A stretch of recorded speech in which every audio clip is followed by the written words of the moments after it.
Now let us understand, we know what Hadoop is. We know the three major components of Hadoop.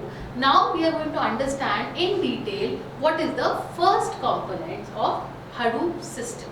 Okay. Now the first and foremost thing that happens, let us imagine, we have a large category of data. We have to analyze that data. So to analyze something, we have to store that data, right? So the first and foremost step is to store the data. And in Hadoop, that work is basically done by HDFS, right? HDFS stands for Hadoop Distributed File System. Now why it is called as distributed file system? Because the size of the data is very large in size and that data cannot be stored in one single computer. So what happens? We store the fragments of data in different clusters of computer. Now what are those different clusters of computer are called as?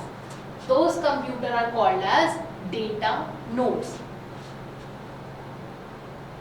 See, here we have two major components to understand. First is name node, second is data node. So we have a larger data, right? I have fragmented, HDFS has fragmented that data. Now that fragment of data is stored in different computer. Now that different computer is called as data node, right? Now let's call it, this is part 1, this is part 2 and this is part 3. And this part 3 is stored by some data node 1. This is stored by some data node 2. This fragment is stored by data node 2. So this was one large data set. We have fragmented into 3 parts. And those 3 parts are now stored by 3 different data nodes, right? Fragments are stored in data nodes. How will I know that this particular data node is storing the third part of this larger data set, right? So the part of data is stored in a data node. Understood? Now how will I know that this particular computer is storing the third fragment of this data? Now we have to maintain that data as well, and that data is called as metadata. What does that mean? To know where the data is actually stored, we have to maintain a record, and that record is stored by another machine. That another machine is known as name node. Understood? So name node basically store, it is basically a directory. It is basically a directory that helps us and tell a client machine that where the data is actually stored. See, name node, if a client needs some data, it will first contact name node that I want such and such data. Client machine is requesting name node. Now what does name node do? Name node find out where is the actual data stored, and then it retrieves the data and provides this to the client. So to understand it in a nutshell, name node is basically a directory which is a machine that know where is the fragment of a data is stored, and data node is actually that machine that stored the part of that data. So this complete system makes the HDFS architecture. Understood? 2 points to remember is data node is storing the actual data and name node is storing where the actual data is stored. All of them are computers. All of them are collection of computer, and this collection of computer is basically known as cluster. So this is a cluster system. We have 3 machines. One is a client machine. One is a machine which we are calling name node, it is storing the location of data, and the third part is data node, different computers storing different sections of data, right? So these small blocks are basically nothing, these are small fragments of data which are stored in different machines, alright? And also their copies are also stored. Why? Because we want to make the system fault tolerant. So if this machine dies, if this machine for any reason it fails, we have the copy of data stored in some other machine as well. So it is not there that one copy of data is stored in only one data node. Another data node is also storing their copy.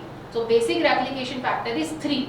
So we have, for one data, we have 3 copies stored in 3 different data nodes in order to maintain the integrity of data, in order to maintain the data copies. Next component of Hadoop system is known as MapReduce. In a previous section, we understood that MapReduce basically performs the analysis part. What does MapReduce do? It has 3 sections to do. First is mapping.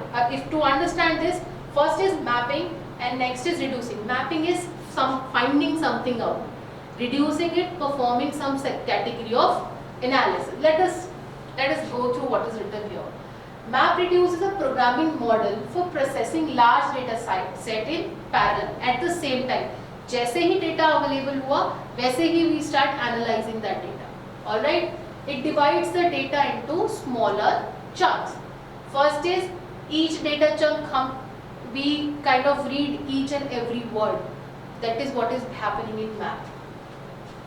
Let us understand this by an example. See, this is a chunk of data. It has some words which are repetitive in nature. So we have split that. We have split those words.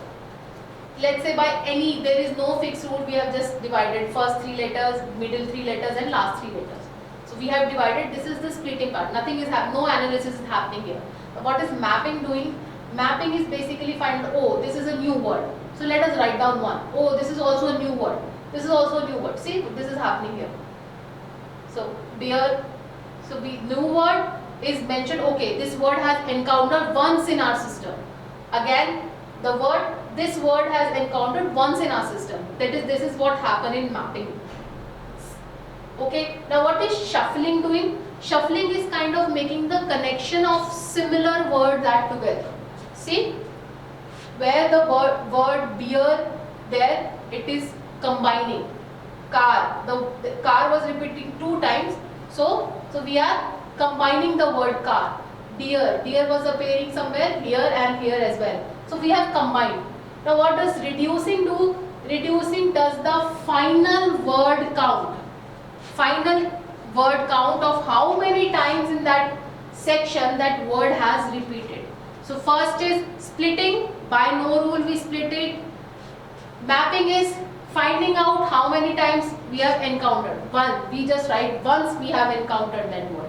Shuffling is arranging those words, same words in a single set, and reducing it, writing down the final count of word that we have understood. So this is out of all the processing that MapReduce do. This is the basic processing that MapReduce does.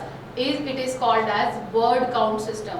MapReduce is based on Java programming system. So any system with JDK can easily perform MapReduce. So basically MapReduce is based on Java programming paradigm. Alright, so this is all work done by MapReduce in a very short manner.